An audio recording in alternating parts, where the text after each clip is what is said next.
Aku hanya bisa senyum-senyum sendiri, mengingat wajah Denjono yang tak sengaja melihatku di kamar mandi siang itu. Ya, siang itu aku memang sedang mandi, ketika tiba-tiba terdengar suara langkah kaki mendekat.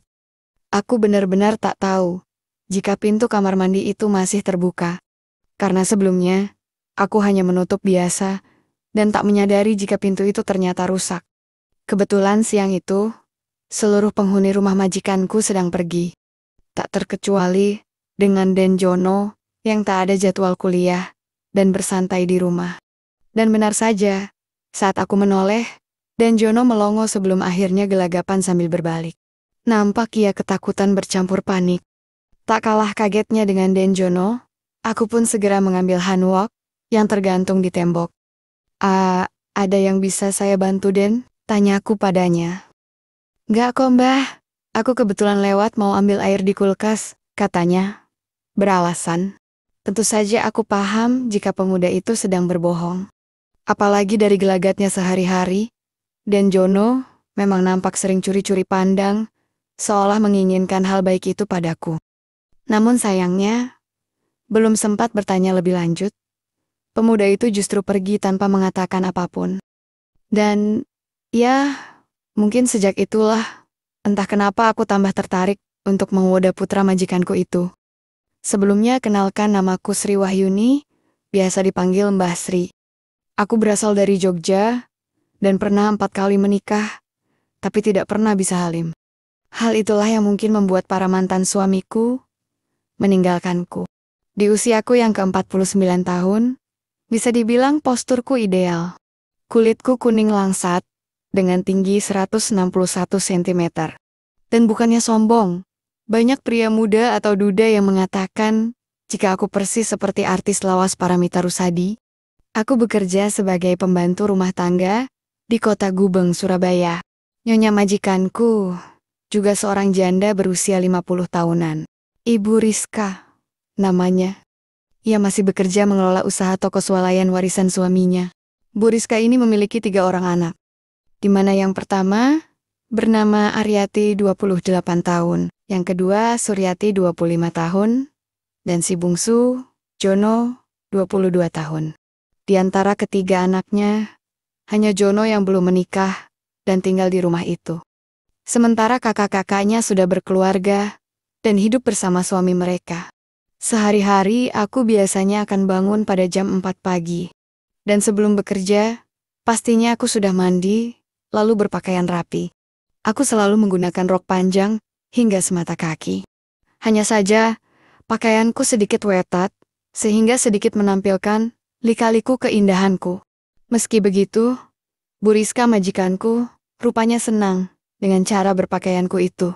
Beliau mengatakan jika penampilanku oke, tapi tetap santun dan sopan. Berbeda dengan Bu Rizka, Denjono justru sering melirikku karena penampilanku yang sedikit lain itu. Tak jarang ketika ia ketahuan menoleh ke arahku, aku membalasnya dengan kedipan mata. Sehingga praktis membuat wajahnya yang lugu itu langsung pucat seketika. Aku tahu jika pemuda itu sangat ingin Scooby-Doo papa denganku. Tapi ia selalu nampak takut, mungkin khawatir akan diketahui oleh ibunya. Padahal kalaupun ia mau, aku tak menolaknya. Bahkan akan memberikan yang terbaik untuknya. Apalagi sejujurnya, aku sendiri juga ingin tahu bagaimana keperdanaannya. Dan rupanya setelah kejadian di mana Denjono ketahuan menginsipku, ada kejadian-kejadian lain yang justru menggetarkan jiwaku.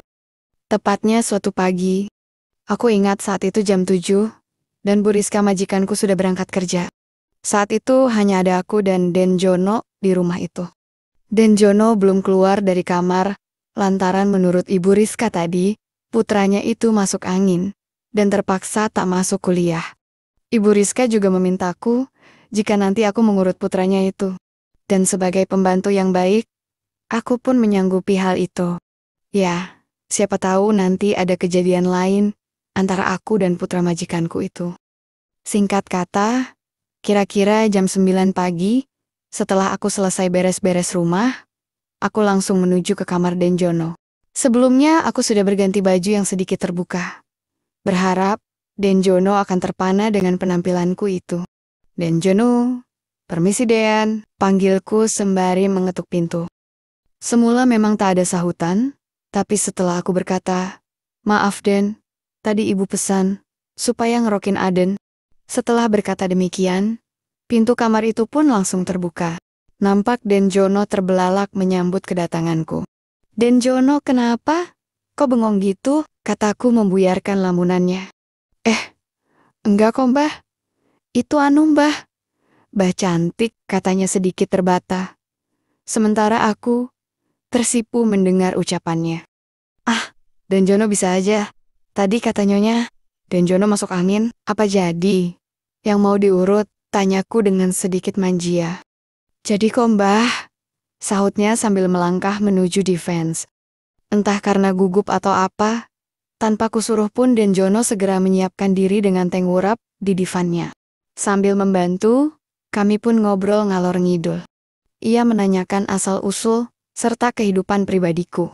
Ia tak langsung to the point, padahal aku sudah menguyutnya dengan teknik yang cukup memancing keinginannya itu. Jujur saja aku sudah tak sabar. Tapi, berhubung ia belum juga menunjukkan tanda-tanda aneh, maka kutunggu saja sampai ia menggodaku. Tapi rupanya, hingga beberapa menit berjalan, ia belum juga menunjukkan respon lebih. Akhirnya saat itu, mulai kuarahkan obrolan kami pada hal yang sedikit lain. Ngomong-ngomong, Denjono sudah punya pacar belum? Belum, Mbah.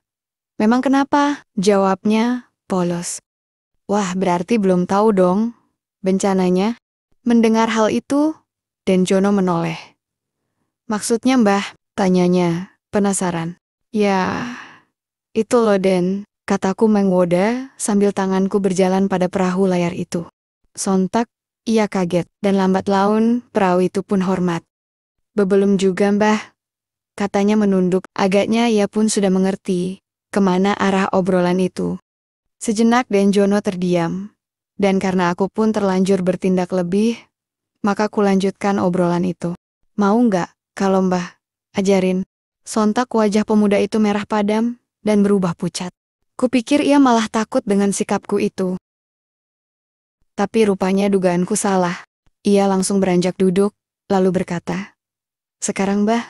Seketika itu pun aku senang. Apalagi, aku yakin, Denjono sudah terpankuing oleh sikapku. Akhirnya, tanpa menjawab, kurapatkan barisan wajahku hingga tak ada jarak. Dan secara spontan, Denjono merem saat itu. Tak ingin membuang waktu kuhaturkan sebuah sambutan pertama untuk putra majikanku itu. Dan rupanya, tanpa kukira respon Denjono pun di luar dugaanku. Sambil menyambut sambutanku, ia buru-buru mengambil 2 anugerah dan memberi perhatian sebisanya. Denjono, jangan gerasa-gerusu toh, kataku mengingatkan. Tapi nampaknya, ia tak sabar, bahkan sudah seperti orang kerasukan. Denjono tiba-tiba bertindak lebih dengan mengambil perahu layar itu dan mempresentasikan hal itu. Seketika itu, aku takjub. Walah Den, Mbah jadi khawatir. Khawatir kenapa toh Mbah? Khawatir, keteyusan Den. Denjono justru tertawa mendengar ucapanku. Salah sendiri, Mbah yang mulai dulu. Sontak aku kaget sekaget-kagetnya. Rupanya di balik wajah lugunya, tersimpan kebaikan yang luar biasa. Meski begitu aku pun senang, karena memang sudah sejak dulu, aku menunggu kebaikan itu. Suasana yang semula dingin karena AC, berubah menjadi sebaliknya. Apalagi setelah Denjono merubah haluan yang semula menatap angkasa, menjadi sebaliknya. Tanpa permisi aku tersentak kaget, ketika Denjono membawaku terbang ke langit ke-7. Dan, begitulah. Akhirnya siang itu menjadi siang yang begitu berkesan bagiku, dan juga putra majikanku itu.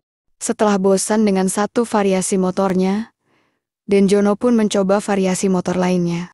Sayangnya pada saat aku dan Denjono hendak tiba di pangkalan udara, mendadak kami gelagapan karena mendengar pintu diketuk. Jono, Mbak Sri, suara itu berhasil membuat kami kalang kabut. Bu Rizka majikanku tiba-tiba masuk, dan dengan jelas mengetahui kebaikan-kebaikan itu.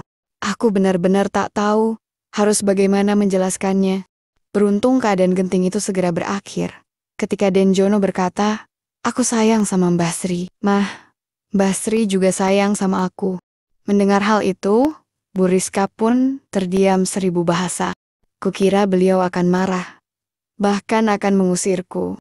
Tapi, rupanya tidak. Kalau itu pilihanmu Jono, ya sudah menikahlah nak.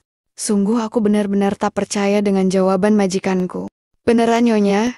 Tanyaku memastikannya. Beliau mengangguk, dan justru memyuku. Dan begitulah, akhir ceritaku bersama Den Jono. Kami menikah setelah Den Jono lulus kuliah. Dan selama menunggu kelulusan itu, tak jarang Den Jono meminta hak itu padaku. Tentunya tanpa sepengetahuan ibu majikanku. Hingga kira-kira setahun kemudian, resmilah aku menjadi istrinya. Dan sejak itu pula, aku tak lagi menjadi pembantu, melainkan nyonya muda di rumah majikanku.